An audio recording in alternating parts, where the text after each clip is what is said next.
Cerita horor ini diambil dari media sosial di mana kisah nyata tersebut dibagikan oleh akun Twitter @catatanyohane_channel. Dalam cuitannya itu, pengunggah menyebutkan jika kisah ini menimpa teman satu SMA-nya yang bernama Rudy. Sebelum benar-benar menonton cerita horor ini, sebaiknya kamu siapkan camilan jika memang suka dengan cerita berbau mistis. Namun jika tak berani, sebaiknya sudahi sampai di sini karena cerita ini dijamin membuat bulu kudukmu berdiri. Kejadian dari cerita ini bermula saat Rudy mendapatkan tawaran sebuah pekerjaan baru di Pulau Dewata, Bali. Saat itu Rudy pun langsung menanyakan kejelasan tentang pekerjaan apa yang akan dia jalani selama berada di Pulau Bali. Secara singkat, Rudy dijelaskan akan bekerja sebagai driver ojek online di Pulau Bali, di daerah Denpasar. Tanpa berpikir panjang, Rudy langsung bergegas menuju ke Pulau Bali.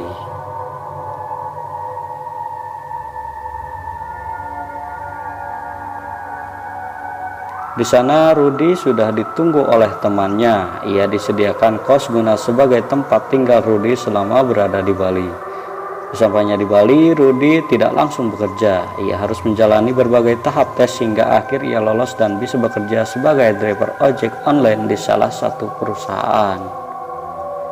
Seminggu berlalu, Rudy masih saja belum memutuskan untuk bekerja. Di sana Rudy hanya berkeliling Denpasar sembari menghafalkan ruas-ruas jalan di sana. Setelah hafal, Rudy mulai pekerjaannya dengan mengantar salah satu mahasiswa dari universitas di sana. Setelah makanan selesai dipesan, Rudy pun akhirnya langsung bergegas mengantarkan makan itu ke tempat tujuan. Jalan demi jalan telah dia lalui hingga tempat yang dituju telah ditemukan. "Ini aneh," kata Rudy.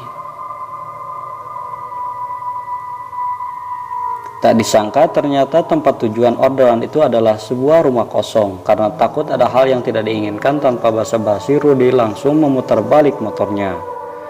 Rudy memacu motornya lebih cepat dari sebelumnya dan memutuskan langsung kembali ke kosannya.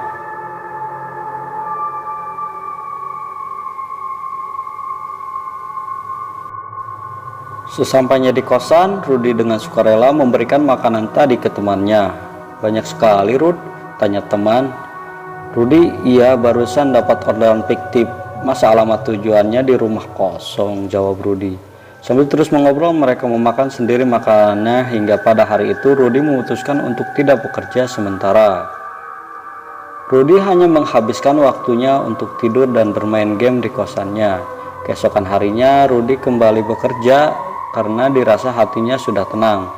Hingga sore semua berjalan lancar. Rudy terus mengaktifkan aplikasinya.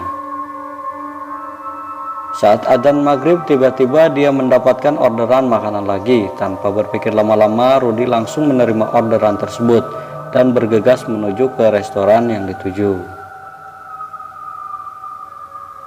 Setelah makanan selesai dibuat, Rudy pun berangkat menuju ke tempat tujuan yang dimana ia harus masuk ke daerah perumahan elit.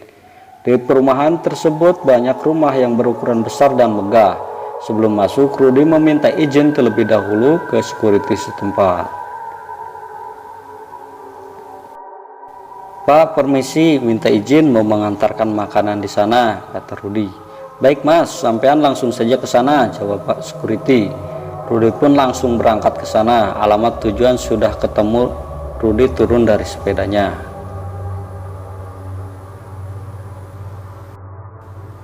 Dia pun memanggil-manggil orang yang ada di dalam rumah tersebut. Karena tidak ada jawaban, akhirnya Rudy melihat sekeliling sambil mencari bel. "Sepertinya tidak akan kedengeran jika dipanggil dari sini," kata Rudy sambil mencoba menghubungi lewat handphonenya.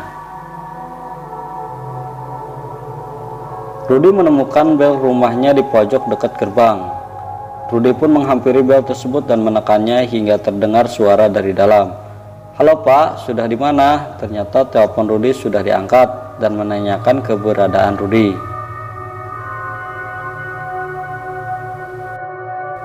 Sudah di depan rumahnya Mbak, jawab Rudi. Oh ya udah Pak, saya keluar dulu, kata customer tersebut. Akhirnya Rudi mencoba menunggu. Tidak lama Rudi menunggu karena pemilik rumah sudah keluar.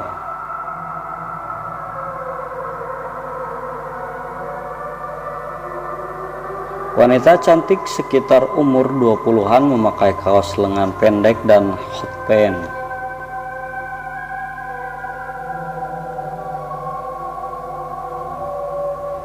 Mbak Cici ya? Tanya Rudi.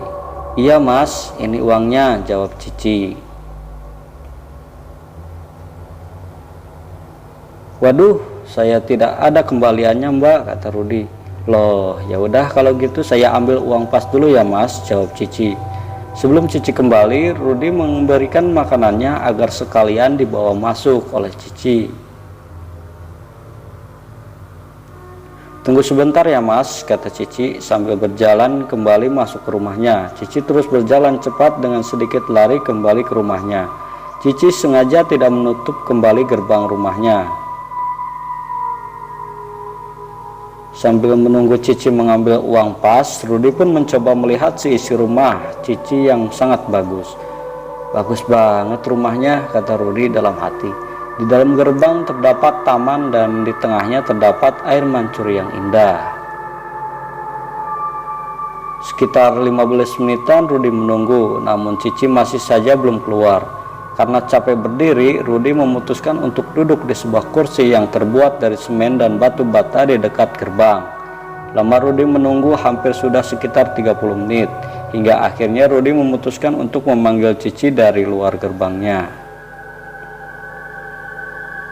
Kalau dipikir pakai logika, Rudi sangat percuma memanggil Cicinya karena akan jaraknya emang jauh dari gerbang depan pintu rumah Cici. Entah mengapa si Rudi ini lupa jika di situ ada bel rumahnya. Saat Rudi memanggil-manggil si Cici, tiba-tiba dia dikagetkan oleh security yang menepuk pundaknya. Mas, ngapain manggil-manggil orang di dalam sana? Tanya Pak Security. Sambil menoleh ke arah Pak Security tadi, Rudi menjawab, Mbak Cici pesan makanan lewat ojol Pak. Sebentar mas, sini dulu, kata Pak Security itu. Akhirnya Rudi berjalan 1-2 langkah dan berada di tepat di samping Pak Security tadi. Mereka semua membelakangi rumah itu. Lalu Pak Security tadi berbisik kepada Rudi. Rumah ini sudah lama kosong mas, kata Pak Security. Mana mungkin Pak, jawab Rudi yang tidak percaya dengan perkataan Pak Security itu. Iya, pemilik rumah ini meninggal dunia, lalu keluarganya pindah dan rumah ini dikosongi sudah lama, kata Pak Security yang mencoba menjelaskan. Kok bisa Pak, tadi itu mbaknya keluar, dia mengambil makanannya. Karena uang yang dikasihkan nominalnya besar, jadi saya meminta diambilkan uang pas saja, kata Rudi. Coba sampean lihat ke belakang mas, itu rumah sudah kosong, kata security itu dengan nada yang sedikit menekan. Rudi menoleh ke belakang. Alangkah kagetnya Rudi. Rumah yang tadinya bagus berubah menjadi rumah kosong yang tidak berpenghuni dan tak terurus, di mana ada banyak sawang-sawang di temboknya. Juga rumput alang-alang yang sudah tinggi. Astagfirullah, kata Rudi. Badan Rudi lemas dan gemetar.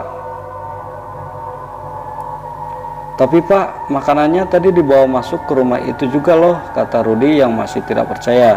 Lah, dibawa kemana mas? Itu loh makanannya masih nyantel di sepeda kamu, jawab Pak Security sambil tangannya menunjuk ke arah motor Rudi. Rudi semakin lemas dibuatnya. Lalu tadi itu siapa Pak? Tanya Rudi sambil mulutnya yang gemetar. Sudahlah mas, ayo kita ke pos dulu. Mas tenangin diri mas dulu di sana, kata Pak Security tersebut.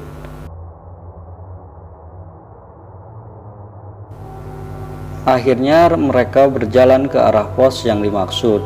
Saat itu Rudi menuntun sepedanya karena memang jaraknya hanya beberapa langkah saja.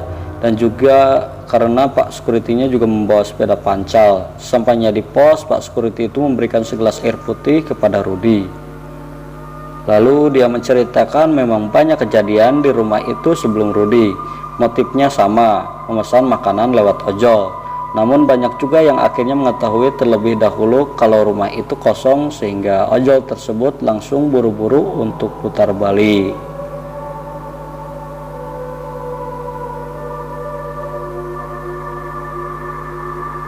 Namun juga ada beberapa yang mengalami kejadian seperti Rudy, di mana menurut ojol tersebut rumah itu awalnya bagus namun akhirnya justru seram. Bahkan ada juga ojol yang mengantarkan pulang si Cici ini sampai ke rumah tersebut.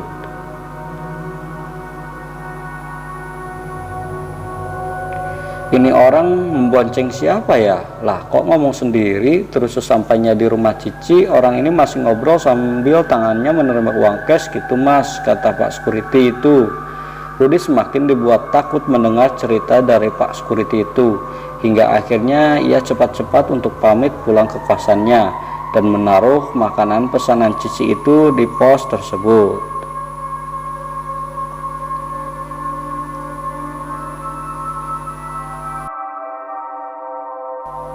Ini buat bapak sama temannya aja, kata Rudy sambil memberikan makanan hasil dari pesanannya si Cici.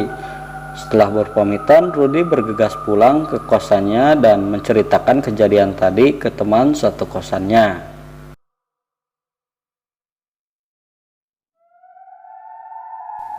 Sejak kejadian itu, Rudy pun memutuskan untuk menonaktifkan aplikasi driver ojolnya di malam hari.